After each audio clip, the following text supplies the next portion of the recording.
Добрый день! Приветствую вас на канале Newscom. Америка готовится к реваншу Трампа. Просьба поддержать видео лайком и обязательно пишите комментарии, высказывайте свое мнение. Почти 60% американцев считают, что президент США Дональд Трамп должен признать свое поражение на выборах главы государства, где его оппонентом выступил кандидат от Демократической партии Джо Байден. Согласно опросу Harvard-Harris, 57% респондентов назвали выборы честными. Однако глава Белого дома настаивает, что в ходе их проведения присутствовали различные фальсификации. 61% опрошенных уверены, что голосование по почте было справедливым. Этот тезис Трамп не поддерживает. С его точки зрения, именно тут было больше всего нарушений со стороны Демократической партии. Его мнение разделяют представители Республиканской партии, указывается в исследовании. 72% респондентов уверены в наличии фальсификаций, в том числе в рамках почтового голосования. Также 70% среди сторонников республиканцев считают, что Трампу не стоит признавать свое поражение на выборах. В опросе отдельно отмечается, что ключевой темой для избирателей на выборах стала пандемия коронавируса COVID-19. 29% респондентов ориентировались на нее при голосовании. Вторым важным вопросом оказались различные экономические аспекты, с их учетом голосовали 26% опрошенных. И, наконец, на третьем месте находятся личные качества кандидатов, ими руководствовались 14% американцев. Как заявил в интервью The Hill глава Harvard-Harris Марк Пенн, исход гонки решила плохая работа Трампа по борьбе с коронавирусом. По его мнению, избиратели ожидают от Байдена серьезных шагов в этом направлении. Удивительно, но Трамп улучшил свои позиции после выборов. Его лучшая стратегия – просто выполнять свою работу до 20 января, добавил Пенн. Рейтинг одобрения действий президента достиг отметки в 51%, не поддерживают работу Трампа 49% респондентов. Хотя до выборов число противников главы государства стабильно превышало количество сторонников. Кроме того, американцы в своем большинстве хоть и призывают Трампа признать поражение, но не исключают его участие на следующих президентских выборах.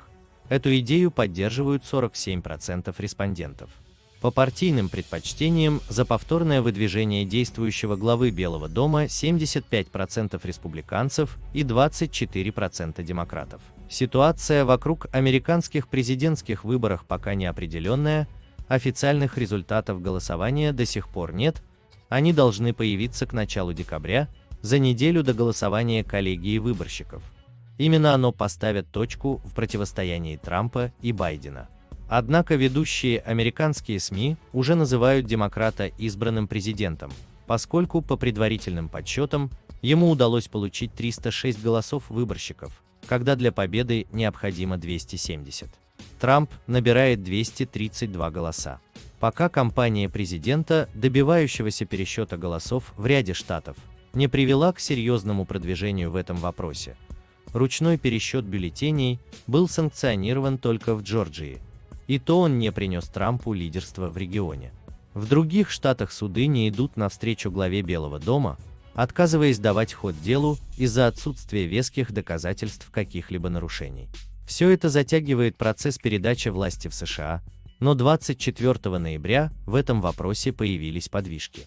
По информации CNN, Трамп рекомендовал управлению по общим вопросам администрации ГЗА делать то, что необходимо относительно первоначальных процедур, связанных с переходом полномочий. Иными словами, Трамп сделал первый шаг к передаче власти Байдену, хотя сам воспринимает ситуацию несколько иначе. По словам главы государства, решение ведомства о начале соответствующих процедур не означает, что он готов признать свое поражение на выборах. Какое отношение имеет данное ГЗА-разрешение на предварительную работу с демократами к продолжению разных наших судебных дел, касающихся того, что запомнится как самые коррумпированные выборы в истории американской политики? «Мы движемся на полной скорости», – написал Трамп в Твиттер. Впрочем, если Трамп все же проиграет, он вполне может попытаться вновь стать президентом спустя 4 года. И эту идею по опросам Harvard-Harris поддерживают 47% американцев. Более того, источники The New York Times в окружении главы государства еще в середине ноября допускали участие Трампа в выборах 2024 года. Так, по информации издания, президент в личных беседах со своими советниками говорил, что заявит о своем решении вновь вступить в борьбу за кресло главы Белого дома вскоре после того, как Байдена официально назовут победителем текущих выборов главы государства. Источники НИТ утверждают, что Трамп осознает свое поражение, а также провал кампании по пересчету голосов. Однако пытается укрепить поддержку среди республиканского электората с прицелом на следующие выборы. В истории США уже были президенты, которым удалось избраться на второй срок подобным образом. К примеру, демократ Гровер Кливленд проиграл выборы 1888 года республиканцу Бенджамину Гаррисону, но выиграл у него же в 1892 году. Основная проблема Трампа в том, что его соратники также начинают стареть и постепенно убывать. Кроме того, по информации Associated Press, Бюро переписи населения США прогнозирует переход белых американцев к статусу меньшинства в стране к 2045 году, что создает риск для дальнейшего существования трампизма. Спасибо за просмотр. Подписывайтесь на канал.